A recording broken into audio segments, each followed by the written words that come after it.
రకరకాలుగా నేను గుడిని కొట్టేస్తున్నానని, రకరకాలుగా కొన్ని ఎదవ ఛానళ్ళు కొంతమంది దాన్ని ఏదో పెద్ద నేను గుళ్ళు కొట్టేస్తున్నానని, మా పార్టీ ఏదో దేవాలయాలు మేము ఏదో ద్వేషనని రకరకాలుగా నా మీద మాట్లాడిన వ్యక్తులు ఈరోజు అదే గోడని, అదే దేవాలయంకు సంబంధించిన ప్రహరీని గతం కన్నా అసలు గతంలో ఇక్కడ దేవాలయం ఉన్న సంగతే చాలా మందికి ఉంది, ఇక్కడ ఉన్న వాళ్ళు ఉన్నది తప్ప బయట ఎవరికి దేవాలయం లాగా కనిపించే పరిస్థితిలో లేని దగ్గర నుంచి ఈరోజు మీరు ప్రహరీ తీసుకుంటే ఎంత అద్భుతంగా రోడ్డుకి వెడల్పుగా నీట్గా దీన్ని కట్టడం జరిగింది.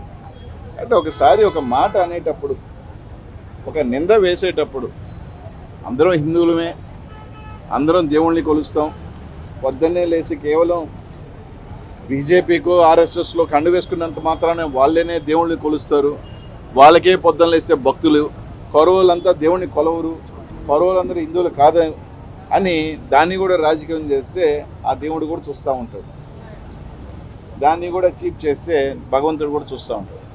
ఈరోజు కనీసం ఇప్పుడైనా వచ్చి బాగా కట్టారని చెప్తే సంతోషం.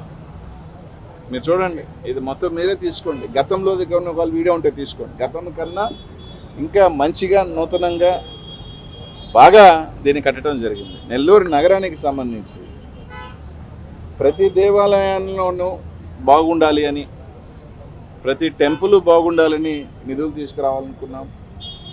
నూతనంగా వీళ్ళకి తెలుసో తెలీదు, అనిల్ కుమార్ యాదవ్ ఒక దేవాలయాన్ని ప్రహరీ కట్టించిన కూల్చడానికి అని మాట్లాడిన వీళ్ళకి తెలుసుకోండి, నా సొంత గ్రామంలో ₹1 ఎవరి దగ్గర తీసుకోకుండా సొంతంగా దేవాలయాన్ని నిర్మించే వ్యక్తిని నేను.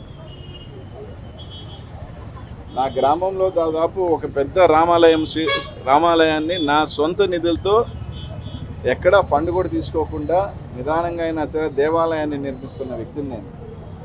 అనేక దేవాలయాలకి సరే కొంత సహాయ సహకారాలు చేస్తాం, అది పక్కన పెడితే సొంత దేవాలయాన్నే ఆఖరికి మీరు మాట్లాడుతున్న మీరు కూడా ఎప్పుడో గుడికి సంతాయించుంటారో సాయం చేస్తుంటారో నాకు తెలియదు.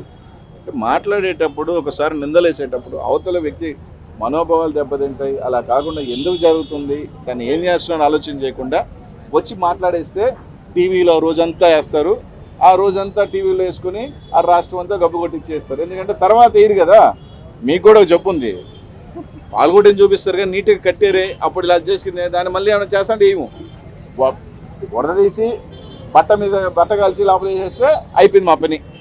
తర్వాత కరెక్షన్ ఇది కదా, ఎందుకంటే అనిల్ కుమార్ యాదవ్కి గతంలో నోటీస్ ఇచ్చిందే చెప్పారు, అనిల్ కుమార్ యాదవ్ మీద కేసు కట్టలేదు, అనిల్ కుమార్ యాదవ్ మీద కేసు నిరూపణ చేయలేకపోయారని మాత్రం రాయరా మీరు, అది రాయరు మీరు. ఏంటంటే అట్లా ఉంటాయన్నమాట. కాబట్టి చాలా సంతోషం, ఈరోజు ఆంజనేయ స్వామి గోడని ప్రహరీ సుందరంగా నిర్మించుకున్నాం. ఆంజనేయ స్వామి ఆశీస్సులు ఎప్పుడు మాకుంటాయి, మాకే కాదు నెల్లూరు నగర ప్రజలందరికీ కూడా మంచి జరగాలని చెప్పి, ఇక్కడికి వచ్చి మా మీద మాట్లాడిన వాళ్ళు కూడా మంచి జరగాలని చెప్పి ఆంజనేయ స్వామి వాళ్ళకి బుద్ధి జ్ఞానం ఇవ్వాలని, మంచి ఆలోచన ఇవ్వాలని ఆంజనేయ స్వామిని వేడుకుంటూ వాళ్ళకి కూడా మంచి జరిగి వాళ్ళ కుటుంబాలు కూడా బాగుండాలని చెప్పి ఆంజనేయ స్వామిని కోరుకుంటున్నాం.